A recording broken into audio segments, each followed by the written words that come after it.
Hello, everyone, and welcome to the next perfect step, where all possibilities lie in conversation. I'm your co-host, Laurie Mullen. And I'm your co host, Lori Tremblay. Today we have a special guest, a return guest, is Kim McStay, owners of Raven's Rest Ranch. And we have a couple of announcements before we start talking to Kim about what the work she does and her healing work. The first announcement is our own Lori Mullen has written a book called Living Your Dream Life. So can you just give us a little, we'll feature that in a future podcast, but please just tell us a little bit about it. That's so Yeah, exciting. so for the last 5 years, I've been working with clients, and I really realized, and in my own journey, that I didn't feel fulfilled in life. I was happy, but for the most part, there were just in between times where, I just didn't feel fulfilled, joyful. And so I realized that there was a lot of people who didn't feel that, who felt that way also. And so I wrote a book. It's called Living Your Dream Life. And it's the discovery of how um, to authentically discover who you are and what brings you joy. What would your dream life look like? And it's not in the grand things. It's not the new job or winning the lottery. It's in the baby steps. And that starts within. That starts in the journey within yourself. When you start to become what you want to see in the world, that is when your life changes. And so my book is about practical steps. It's gratitude, mindful, journaling, really asking the deep questions of yourself in order to find what your dream life would even look like, how it would feel, um, how you want your relationships to look in the world, how you want to interact with people, how you want to leave your mark on this world. Um, so that is what my book is about. So I hope you enjoy it. It is on Amazon, Barnes and Nobles, Apple Books, anywhere you can find your ebooks. And then there's also the paper book right now on Amazon. So I hope you enjoy reading it as much as I enjoyed writing it. Oh, That's great. congratulations. We're so Yes, happy for you. That's I know. That's fantastic. dynamite. Yeah. You. So another little announcement that we have is the three of us, Kim, Lori, and I, are going to be running some workshops in the spring at Kim's ranch, her Raven's Rest Ranch. She's got a beautiful space with 35 acres. So we've got a lot of exciting things in the works for that. So we'll keep you posted on the dates for the workshops, what that's about, and I think some of the things that maybe Lori's going to talk about is in her book, and Kim's got some special things to share about what she does. So without further ado, welcome back, Kim. We're happy to have you. Please tell us how you got started with your healing journey and what you're all about. Thank you. Well, thank you very much for having me on this interview. I really appreciate it. It's been really great getting to know both of you. So I'm pretty excited about this spring and starting a new venture. I have been doing my personal healing work pretty much since I moved here 40 years ago, which I realized I've been here for 40 years. Wow. And I was married for 23 of those years, and I dabbled in the healing work from an exercise aspect. So I had my personal trainer's certification and aerobic certification, and wound up doing a lot of the high school exercise programs and sort of became familiar with the community through that.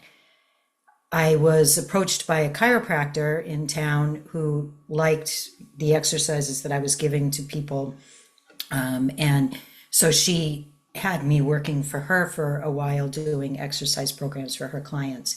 And that really opened me up to the community and gave me a basis for that. And after my divorce, I really focused on the energy portion of what I do, which I always did as a kid, but I hid it for a very long time because I just, I grew up with the nickname Spooky. So, Oh, so it was something that I tried to not share as much as I could until I was on my own. And then I started sharing. I So, think that happens a lot with people, young people that have gifts and sensitivities and abilities, and they're not understood or supported. And mhm. then you just kind of shut those gifts down, right? And so it's wonderful. Are your siblings this also gifted? My siblings are very gifted and all in very different ways, but they all do, or at least embrace a lot of the energy work, and they're tapped into, the spirit world and a lot of different things and channeling. My One of my sisters does a lot of channeling, and for herself and not always for other people, because we were kind of pushed down with it. And my grandmother on my dad's side, I think, was incredibly gifted. And she and I became very close through that because she didn't dare to talk to anybody. And her generation, that was like, you're crazy if you are. So we had a lot of great conversations, and she experienced that inner vibration that you get and both of you are energy workers, so you know what I mean by that. But you get, the more that you do it, the more you feel that inner vibration. And my grandmother felt it all the time and thought trucks were driving through her house. She was so funny because it really bothered her to feel that. So, now I kind of try to talk to her through the spirit world and say, oh, I know what that was for you. So, yeah. So that's what got me started, was basically as a kid. Wow, great, great. And you also work with animals and Yes. nature and all of that. And you've rescued animals, which I think is just wonderful. Do you want to talk a little bit about that? Sure. So as a youngin, I like to think of myself as a feral child. Talk At the about age of, that, yeah. because I've heard you say that before. Yes, yeah, and it really is true. So at the age of 6, we got our first pony. My sister came home with it. My dad owned a flying school, and so on the way to the airport, there was this little Shetland pony on the yard tied to a tether, and my sister decided that it needed a different home, and the people were moving, and they were glad to get rid of this pony. And she had asked my parents about it, and we lived in a little suburby place. And so it was pretty funny that she wanted to take this pony home.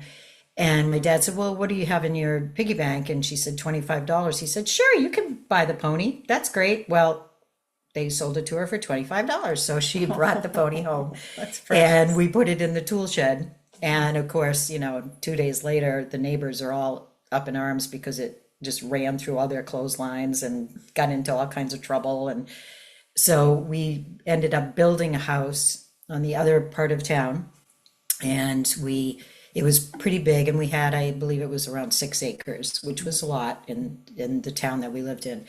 And we ended up with like 8 horses at that time. And I, at the age, really probably between 6 and 8, I would ride this little pony all through the town and be gone all day long. And he was a horrible pony. He bit me, he reared up on me, he did all kinds of stuff. I'd tighten his girth and he'd, go taking off, stop, put his head down and saddle, and myself would end up on the ground, and he'd go home and I'd have to walk home with the saddle. And I spent a lot of time with him, and then the rest of the time I spent with nature. And I walked all the time. When I got home from school, I was outside. I was playing in the brooks. I was imagining little fairies around, and I absolutely loved my feral life. It was, and I really felt I could speak to the wild animals, and they talked back, and I didn't tell anyone that because I thought that was kind of crazy. But now with things like the telepathy tapes and coming out and expressing how, telepathy is possible, I really truly believe I have that connection with wildlife. Yes. Some humans, but mostly animals and wildlife. Right. So it's been I probably my, the animals, like I had what I thought was a pet squirrel, and I had a pet fly, so, and we had hamsters, and I used to put them in my dollhouse, and, I was just so much more nature and animal oriented than I was people. And, I spent a lot of time at the airport with my dad, but never saw him. I was always off in the woods, or, all of that kind of stuff. And so, yeah, that's how I started with the animals. I think my first rehab was a squirrel that was abandoned, and I was very young back then. And my parents did allow me to keep it and take care of it, and my siblings helped with that. And probably the second one was, the birds that fall out of the nest without any feathers. And I took a lot of those. They were not successful. They didn't live very long. And as I grew older, I, of course, during this whole time, I was starting to show with horses and horse shows, and I spent a lot of time away from home, a lot of time, with maybe one adult checking in on us, maybe once a day for an hour. And the rest of the time, it was just a bunch of kids in a hotel room. So your imagination can fly from there. And,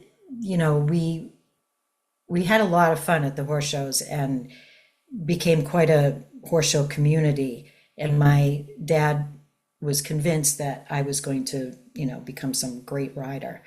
And he was wrong. I ended up breaking my back when I was in my teens, and they were Christian Scientists, so I wasn't able to have it diagnosed. So I spent a few years with a broken back, not knowing what had happened, and it healed, but I really struggled with pain. I am, on the other hand, incredibly grateful for that happening to me, because it got me into the healing work that I'm doing now. So when I look back on it, I only see the silver lining that I did not see back then, but I saw it, as time went on. And I'm not even really sure. I did end up going to the hospital when I was 20, and they took a CAT scan, but I don't really know even who paid for that, because I was young and I didn't have insurance. And my brother was the one that brought me to the hospital, because my parents didn't do that sort of thing. And come to find out, I had fractured my back, and I had a herniated disc that had re-herniated quite a few times. And even though I tried really hard to continue riding, it just was too painful. So I had to give it up. And then I got into the self-healing aspect of things and really worked hard, and it's how I work with my clients now is I try to explain that to them, that, the self-healing comes in a lot of different ways. It comes in your own mindset. It comes in how you treat your body. And it also comes from outside help. And that was the part that was the hardest for me, because being raised as a Christian Scientist, you're not supposed to do those sort of things. So I'm grateful to the religion for the understanding of healing aspect, but not for, I do reach out when I need to. I just don't particularly trust the medical system right now. So, yeah. Well, I've had the benefit of a session with you, and other friends and family have also. So I'm really grateful. I think you have a definite gift, because you do physical work on the body, plus you do energy work, and I know you are gifted with the animals. So it's just beautiful to see you in action. Thank you. Yeah. Thank you. I do love my work, and it took me a long time to put it on my business card that I did energy work, and the way that I have sort of labeled it now is intuitive healer. I have taken a lot of courses. My chiropractor that I worked for is a dynamite person, and she really taught me a lot about the human body, about the spine, the vertebrae and the discs, and so I was able to work with a lot of her clients because I had experienced a lot of that pain. So I was able to put myself into their body and give them tips and ideas and ways to move and stretches to do so that they could feel better physically. The emotional end of it probably is a more recent thing, working with people, because I really understand how our emotions affect everything that we do physically. And that the emotional baggage that we carry sometimes isn't even detected until we start to go into the body. And I've done workshops in the past on partnering with your body, where you can identify some of the emotions that might affect certain aspects. And I know in the spiritual world, we tend to say, oh, you drew that to you because of the emotions that you expressed.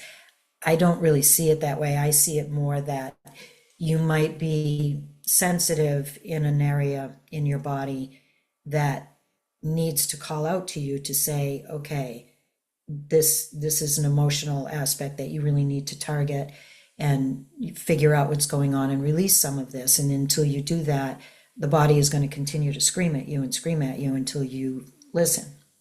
And so I feel that it's not that we draw in these diseases or these aches and pains. It's that our body is just literally an alarm system just trying to help us figure it out. And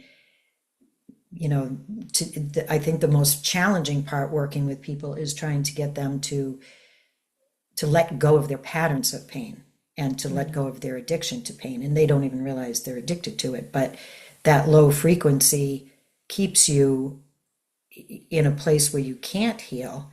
And until you raise yourself up from that frequency and go into a level where you can address a lot of your issues and problems and see them all as co-creative working together, then all of a sudden it opens up and you can heal. And that means opening up to whatever is available out there. Beautiful. Thank you. Do you have any questions, Lori, or comments? No, I think that your work is absolutely amazing, and I do think that one of the toughest things is to let go. We don't realize that we're getting something from the pain or the sickness or whatever, and until we can discover that and let it go, not saying that 100% heals you, but it's part of the process, right? It's part of the process of focusing on the negative and letting go of our need, whatever need that is. And that's not easy. It's definitely something that needs support and self-discovery. And I think that what you're doing is amazing. Thank you. Yeah, it's definitely blossoming more and more it seems like every session, or, and with the animals, I think they ground me. So when I rescue, I've had a raccoon living in my house. I've had a fisher cat, which I know people freak out about that, and they're actually fishers. We added the cat to it, but I have to admit that is the most gentle animal rehab wise I've ever dealt with. And she lived in my house for a few months before she was paralyzed, so I had to rehabilitate that part of her. And I knew she wasn't fully paralyzed because she could crawl away from her food to go to the bathroom. And to me, that meant she had some awareness of that. I mean, I had to make her go to the bathroom. But when she discovered her legs a little bit, I started bringing her outside and trying to remind her of where she really lived. Wow. And I had a hammock, and I'm not even sure how I ever had the time to sit in it, but I would. I think because I thought she was so funny. But because they go upside down, okay. And she would go up the tree and down across the hammock, across my body, up the other tree. And she would do that for the longest time. And it really helped her get her leg strength back. So after about 5 months, which I found out that Fisher, because I had to research a lot, I wasn't even sure what she was because she was just about that big when someone brought her to me, and their dog had gotten a hold of her. And, you know, long story short, I went for my rehab license, and they, during a time where they were putting animals to sleep because of rabies, and I opted to not go that route. And I tried to give her to a rehab situation, but they were going to euthanize her. So we just figured she wasn't going to make it because she was paralyzed. But anyway, she ended up making it, and she left for days at a time and would come back. But with a Fisher, they actually will leave at least a few miles from where they were raised and start their own life. So I knew that she wasn't going to stay with us. And after a while, she left for good, and it was very sad, but I was very happy for her that she was able to do that. And that winter, she stole all my chicken's eggs, but never ate a chicken. And she loved playing with my cats. So they have a bad rap, but They scream. they scream. And she, many times I have friends who were over, and you know, they'd say, just let her in, and she'd be hanging on the screen screaming, and I'm like, she's going to run across all of you. She's not, don't try to hold her. She's wild. So and yeah, so she was quite an addition to our family for a little while. And my daughter Cheyenne and she were quite connected, and they played very rough together. And I'm sure a lot of people will find a lot of fault in that, but Cheyenne tells everybody how she loved being raised that way, that we always had weird animals in the house and animals that people didn't want, that I would try to find homes for. And I did that to my parents as well, that I used to bring home all kinds of dogs and cats that people didn't want, and they would live in my barn, and I'd take care of them and find homes for them. So it's been an ongoing, I even do it with people. I adopted one of my daughters, and now I'm raising her son. And so, yeah, it spreads out to all of it. But the animal connection for me on the earth grounding basis is that, you know, I love working with people, but they put a lot of judgment and fear factor, and you know, they might feel great for a day or two, but then when everything feeds back into their mind, they re-experience things. Where animals, they don't do that. You know, they live in the moment, and they recover quickly. So you know, they live with this survival mechanism. So if something scares them, they will, you know, take off away from that fear. But then within, you know, minutes, they're back to, okay, I'm not going to waste all that energy on running. Now I'm protected, I'm away from the problem, and I'm good to go. And so for me, that's so grounding when I've been working with humans, and then I'm able to go work with horses, or sometimes mules, sometimes, you know, little minis, sometimes all kinds of different animal, different horse, equine. And equines are my favorite because, unlike dogs, they don't care if, you know, if they please you. Dogs want to please you, and sometimes they, you know, aren't their true authentic self when you're working with them. But the horses are always authentic. Yeah. And they have Lori like a Mullen, regal presence. They really do. And Lori Mullen, you've worked with horses a lot, so you know where I'm coming from on that. They just watching them, I could watch them for hours and just be amazed at how well they navigate nature. Wow. You know, and we're nature, but we don't navigate it very well. We have gotten so far away from the nature that we are, and which is what I really hope to bring about this spring and this summer in the workshops is, you know, reconnect ourselves to our nature, to who we are as nature. And, you know, I mean, the world's a little bit crazy out there. So if we can figure out how to be community, how to be, you know, part of nature as our community, I think that'll be really helpful. Yeah.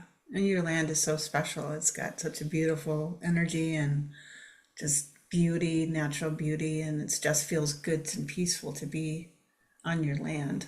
So, Thank you. I think yeah. so too. Yeah, I feel incredibly fortunate to be able to have my coffee and look out my window and just know that, that's protected land that will stay that way as long as I'm alive. And it's just, yeah, it feeds my soul all the time. Yeah. And Lori's been on your land too. It's beautiful land. Thank you. Absolutely. Yeah. Your Fisher story is my favorite. I love hearing that story. Yeah, Do you think she you was described something. the horses? I mean, I think that animals, um, we're connected to animals, but they're also here, they're teachers too. They have lessons that they come with, and I think that you described the horses beautiful. They are regal, and they come with an energy of freedom, right? Freedom from judgment, freedom from self-doubt, freedom from, they're just confident in themselves. And like you said, they're just, they don't care. They don't want to please you. They're there to please themselves. And yeah, and their energy is wonderful. And I believe all, I mean, they eat, like you said, with dogs, but dogs teach us loyalty, right? I mean, they are the most Mhm. loyal things ever, even to the Yes. people who they shouldn't be, right? And I've talked many times about, even animals we find scary, like snakes. I mean, they shed their skin without even looking back. They don't look back at their old skin. They don't mourn their old skin. They just create new skin. And Exactly. I love that connection with animals. I love looking for what they hear, um, what their energy is, and their lessons. I just find them absolutely fascinating, the connection that we have. Yeah. And sometimes animals like come appear to us because they have a lesson. I mean, like we'll have something that we need to learn, and so that animal will appear, right? Oh, I fully believe that. I mean, I embrace that wholeheartedly because I've had animals come into my life. I have a horse now who was born in Montana in, like 200,000 acres of land. And she was brought over here. And I mean, she has taught me so much about patience, about fear, about loyalty with your eye out the door, the escape route. And she is, I mean, everybody laughs that meets her because she is a lot like me. But I didn't know that, and I refused to believe that about her. She just frustrated me. And I had worked with so many horses in my lifetime and, I used to ride 14 horses a day when I went to camp, and all different personalities, all incredible. But she frustrated me. And that was hard for me to accept. And of course, it also made me realize once I did finally see myself in her that I must really frustrate people. And with, which I've worked on a lot thanks to her. And, she's still with me and she's a year older than Hayden. So I got them at the same time. Oh, And they both moved in that week. My mother actually stayed with Hayden when I went to go get her. And unbeknownst to me, she was there waiting for me. I didn't go to get her. I went to get my friend's horse. And they had left her in the round pen and said, please take her. Because long story how I got to know her. But I went to Vermont and I met her probably 2 weeks prior to that. And she was, I'll try to make it very short story, but she was very unpredictable and they were having a really hard time with her. And, I'm fearless most of the time and sometimes just plain crazy. And so I took it upon myself to bond with her and to, telepathically connect with her, which I did. And I spent 3 hours with her and she was flipping over backwards when people would try to get on her. So I thought, well, I don't think I'm going to like go off and ride this horse, but I'm going to at least get her to let me get on her and off of her. And it literally did. It took me 3 hours. I had to run next to her with my arm around her in the round pen just so that she'd get used to having something on her near her. And, they were like, well, if you want, and then she wouldn't let me catch her. She'd take off and I couldn't catch her even in the round pen. And, they wanted me to bribe her with food. And I said, nope, not doing that. Like, that just to me is not, there's no connection there. It's just, Right. and horses don't work that way. I mean, they'll just take total advantage of the food and never speak to you again or run you over to get to the food. So we spent some time together, and I did finally saddle her up, and I got on her and off her 2 or 3 times, called it quits. And then they called me and asked if I would take her because they had sent a bunch of them to the trainers, and because she flipped over backwards, they didn't really want to deal with that. And she did flip over backwards on my daughter. I was not around when that happened, and my daughter's an excellent rider. So I think that just has been in her system. I think she had an experience with a mountain lion because I sensed that in her. And, if you do believe in telepathy, I had a conversation with her about it. And for her to be able to get that off of her, she had to flip over. And then she ran away from it. So, and I think it was when she was a young foal. So I sort of understood that, and I ride her, but it's one of those things I have to mentally prepare myself to be able to connect with her so that I can ride her safely. Wow. So, but she has taught so many people about trust that have been in my workshops, because for them to get to touch her, and this was a few years back when I did the workshops, was like this big thing. And we all want to do that thing we can't accomplish. So by the end of the workshops, if they had been able to touch her or, get her to look at them, they were thrilled. And it was just amazing to me how each one of my horses changed for whoever was there. Wow. And I had to trust that. And I had to stop saying to people, this is what this horse is like. This is horse's personality. It really taught me that it's always a clean slate with horses. They figure it out. You were sharing with me at one point about a woman in your workshop that had lost her husband, was it? She was grieving, and what happened with the horse? So I have another one who I named Montana because it's my favorite state. And I love going there, and I miss it all the time. I haven't been there in years now, and I really miss it. But he's a smaller guy, and I got him from an auction house, and I call him Mr. Jumpy because, when people touch him, he jumps. It's just his personality. He's really sweet, and he turned out to be a great lesson pony and all of this kind of stuff. But he doesn't really like to hang with people. And so with my workshops, I would have people wander around in the field with them and just, kind of ground themselves in the property and just kind of watch the horses and observe their behavior, see who they connected with. And at that time I had more than I have now, and see who you connect with. And then that can be the horse that you use in the workshop. Wow. So this one doesn't usually connect. He just lets people be a little bit next to him.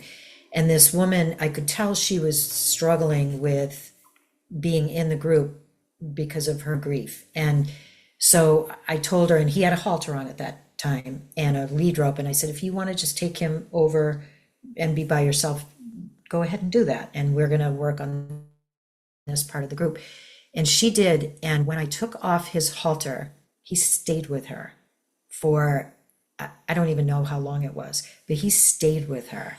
It's going to make me cry. I know, me too. And it was just, here I was knowing this pony horse as who he was, and he just blew me away because that is not his personality, but he felt her and he communicated with her. And it was amazing. It was just amazing. And that's why I love incorporating the animals, especially the horses, into the workshops, because they show us more about ourselves than we could ever learn in like sitting in a chair doing talk therapy. Yes. I mean, it's like, I spent a week in Arizona with a herd of horses, and a bunch of psychologists who were all there. I was like one of the only ones that didn't have my psychology degree. And we worked with these horses and we learned how to incorporate them into, it was equine assisted learning is what they called it. And, I had an experience with a mule there that I will never forget. And this mule was one of these mules that they had named him Trainwreck. And that sort of, I don't even have to go from there, what guy was like. And everybody went out into the field and got their horse that they were going to work with for the week. And I'm walking around and they're all running from me. And I'm thinking, okay, I have bad energy this week. Like, I got to work on that. Like, what is going on? And then finally I turn around and there's this mule following me and all the horses are afraid of him. And he's like locked on. I didn't even hear him behind me. And so I'm like, oh, all right, I guess I'm working with you. And I got him back to the place, which I had to water ski across the field because he literally dragged me over to the building we were working in. And the person that was the equine assisted professional said to me, no, we don't work with mules. And I said, well, tell him that. Like, no other horse wanted to come near me. So unless you can find me a horse to work with, I guess he's my guy. And he was like the life of the party. And all he wanted was to be invited into these workshops. And he was always never invited. Oh. And so he was really a jerk to most people, rightfully so, because they were only using it. Yeah, exactly. Yeah. And so at the end, I ended up riding him bareback with a halter and lead rope through a labyrinth. And, wow. And I made them all promise that they would start using him because he was so easy after that. And it wasn't anything I did. It was that he was in this group that, was finally seeing him for something other than a mule. You renamed him, didn't you? I did. I renamed him Joe, which, was kind of my boyfriend at the time that I was having a lot of trouble with. So yeah, that was the Mule. Joe the Mule. Yeah. That was maybe not the best name for him, but yeah. Better than Trainwreck. Yes, better than Trainwreck. But he taught me a lot, and he was not easy in the beginning, but he just he put himself in the round pen in the morning, and they all got a kick out of that. And they're like, Kim, you got to come out here. Look who's waiting for us to. He wanted to be part of that. Oh. It was just amazing. And so, you just never know. And it's like with Kai, I would not use her for riding for these workshops because that's not something she's into, but she is amazing for, like, if you don't have anything on her, she'll do anything you want her to do.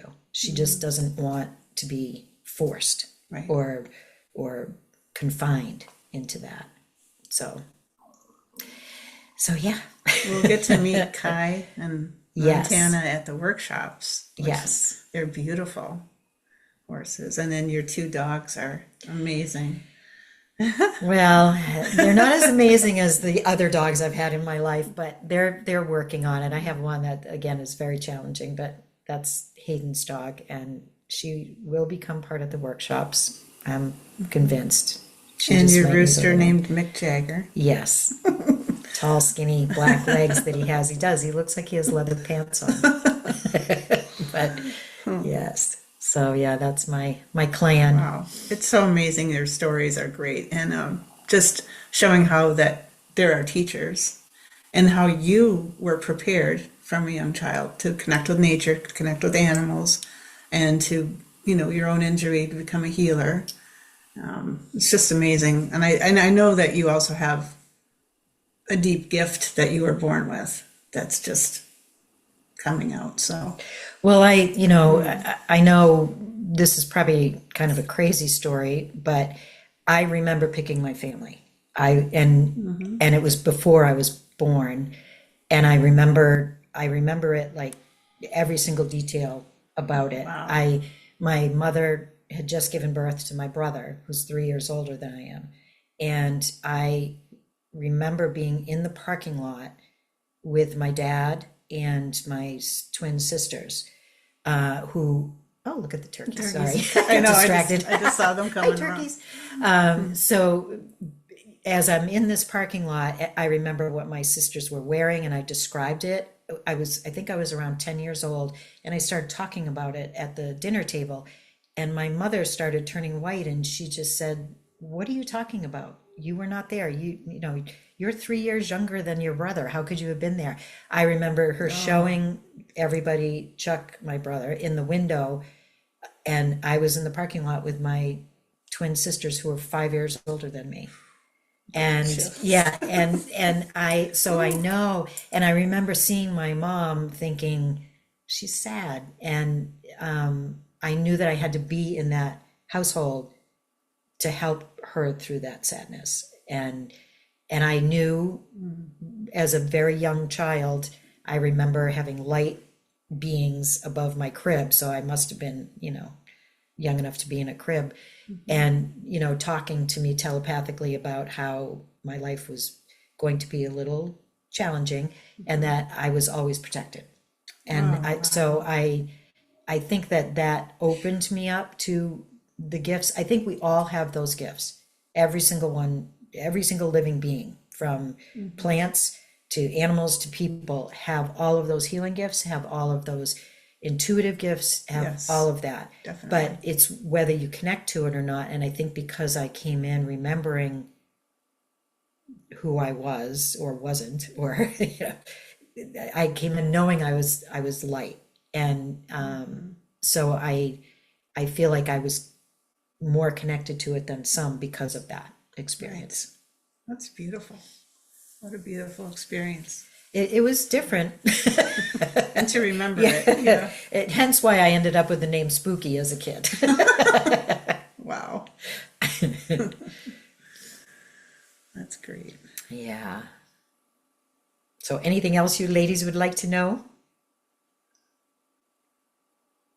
Do you have anything, Lori? Any questions? No, I just look forward. I mean, I love the pyramid of energy that we create, and I very much look forward to our workshops.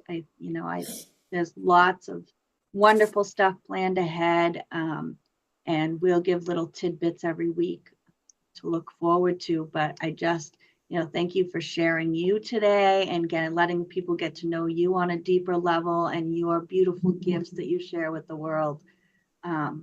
Very much looking forward to it.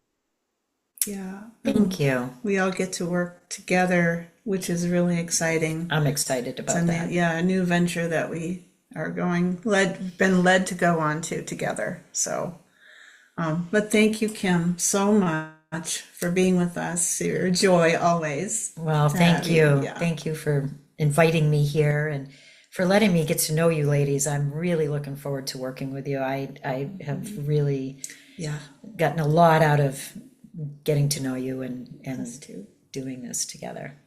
So thank you. Great. Until next time, how is your intuition leading you to the next perfect step?